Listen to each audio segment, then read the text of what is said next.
കേരള രാഷ്ട്രീയത്തിൽ വല്ലാണ്ട് ചർച്ച ചെയ്യപ്പെടുന്ന ഒരു കേസാണ് മാസപ്പടി കേസ്.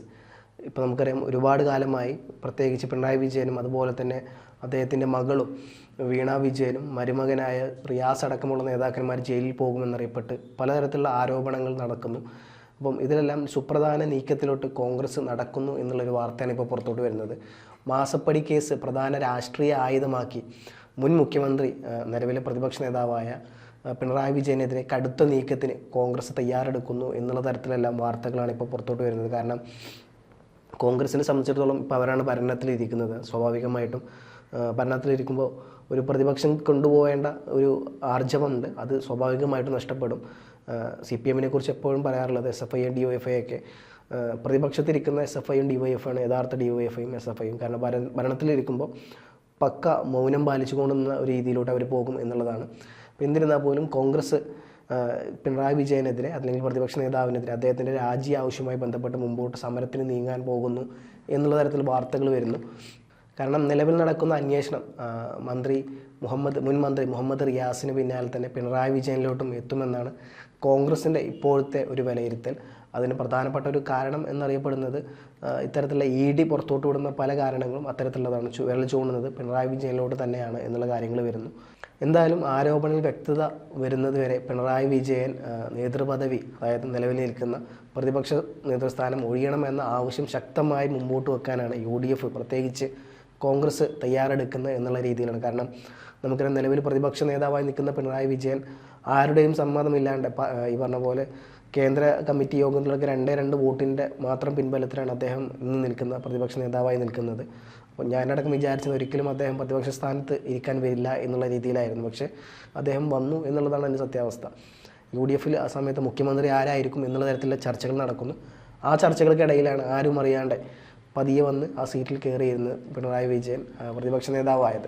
ഇതിന് പ്രധാനപ്പെട്ട ഒരു കാരണം നിലവിൽ LDF-ൽ നടന്നുകൊണ്ടിരിക്കുന്ന ഭിന്നത എന്നുള്ളതാണ്. കാരണം ഈ ഒരു ഭിന്നത കൃത്യമായി യൂട്ടിലൈസ് ചെയ്യാനാണ് UDF പ്രത്യേകിച്ച് കോൺഗ്രസ് എടുത്ത തീരുമാനം എന്നുള്ളതാണ്.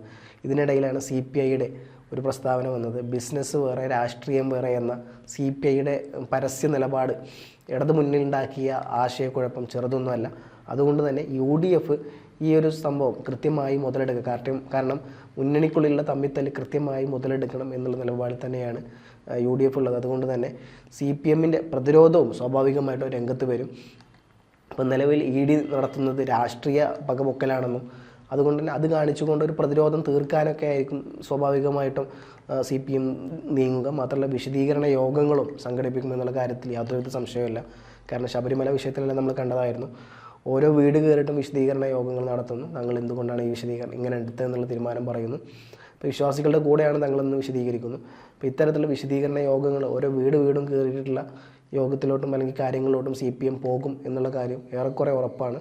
ഈ ഒരു കേസിൻ്റെ പശ്ചാത്തലം നോക്കുകയാണെന്നുണ്ടെങ്കിൽ നമുക്കറിയാം, ഈ കേസിൻ്റെ ഡീറ്റെയിൽസ് എന്നറിയപ്പെടുമ്പോൾ നമ്മൾ ചാനലിൽ പലവട്ടം ഇത് നന്ദകുമാർ സാറടക്കം പല ജേർണലിസ്റ്റുകൾ നമ്മുടെ ചാനലിൽ തന്നെ പലവട്ടം ചർച്ച ചെയ്യപ്പെട്ടിട്ടുണ്ട്.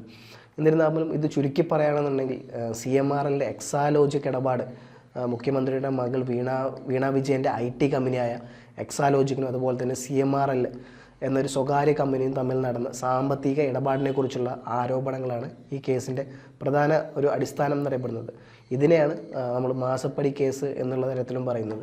ഈ മാസപ്പടി കേസുമായി ബന്ധപ്പെട്ട് ആദ്യമായിട്ട് രംഗത്ത് വരുന്നത് മാത്യു കുഴൽനാടനും പല നേതാക്കന്മാരാണ്. അന്ന് ഈ പറഞ്ഞ പോലെ പ്രതിപക്ഷത്തിരിക്കുമ്പോൾ UDF ഈ സാധനം കൊണ്ടുവരുമ്പം, പ്രത്യേകിച്ച് മാത്യു കൊണ്ടുവരുമ്പം അന്ന് കോൺഗ്രസും UDF-ഉം പറഞ്ഞത് ഇതിപ്പോൾ കൊണ്ടുവരേണ്ട ആവശ്യമില്ല എന്നുള്ള രീതിയിലായിരുന്നു. എന്നിരുന്നാൽ പോലും ആ കേസാണ് ഇപ്പോൾ വല്ലാണ്ട് ചർച്ചാ വിഷയമാകുന്നത്.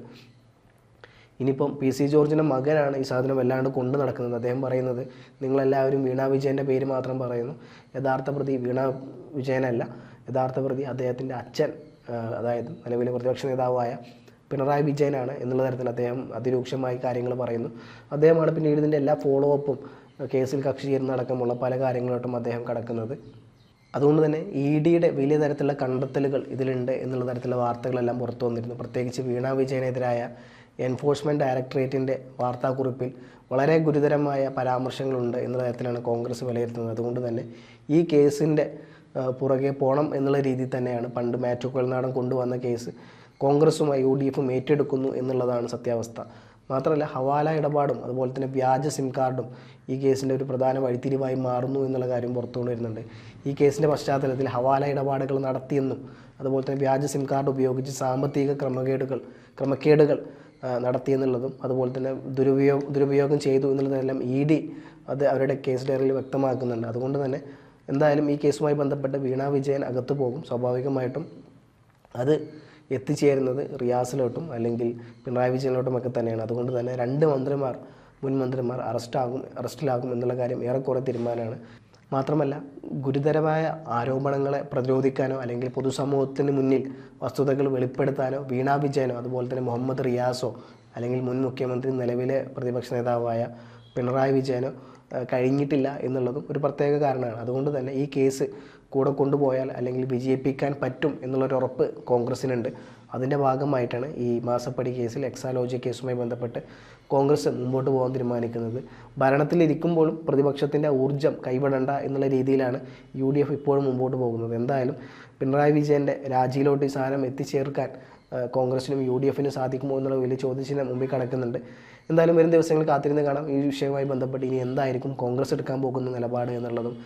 പിണറായി വിജയൻ ഒരു നിവൃത്തിയുമില്ലാണ്. പ്രത്യേകിച്ച് മുന്നണിക്കുള്ളിൽ തന്നെ വീണ വിജയനെ സപ്പോർട്ട് ചെയ്യേണ്ട ആവശ്യമില്ല എന്നുള്ള ഇതിൽ CPI തന്നെ പരസ്യമായി രംഗത്ത് വരുന്നു. അതുകൊണ്ട് CPIയുടെ പിൻബലത്തോടു കൂടി ഇനി കോൺഗ്രസ് എന്തെങ്കിലും കളി കളിക്കുമോ എന്നുള്ളതും. മാത്രമല്ല ഇതുമായി ബന്ധപ്പെട്ട CPI നിഷ്പക്ഷത അല്ലെങ്കിൽ മൗനം പാലിച്ചാൽ അത് കൃത്യമായി യൂട്ടിലൈസ് ചെയ്യാൻ കോൺഗ്രസിനും UDFനും സാധിക്കുമോ എന്നുള്ള ഒരുപാട് കാര്യങ്ങൾ പരിശോധിക്കേണ്ടതുണ്ട്. എന്തായാലും വരും ദിവസങ്ങൾ കാത്തിരുന്ന് കാണാം ഇനി എന്തായിരിക്കും ഇതുമായി ബന്ധപ്പെട്ട പിണറായി വിജയൻ്റെയും അല്ലെങ്കിൽ പാർട്ടിയുടെയും നിലപാട് എന്നുള്ളത്.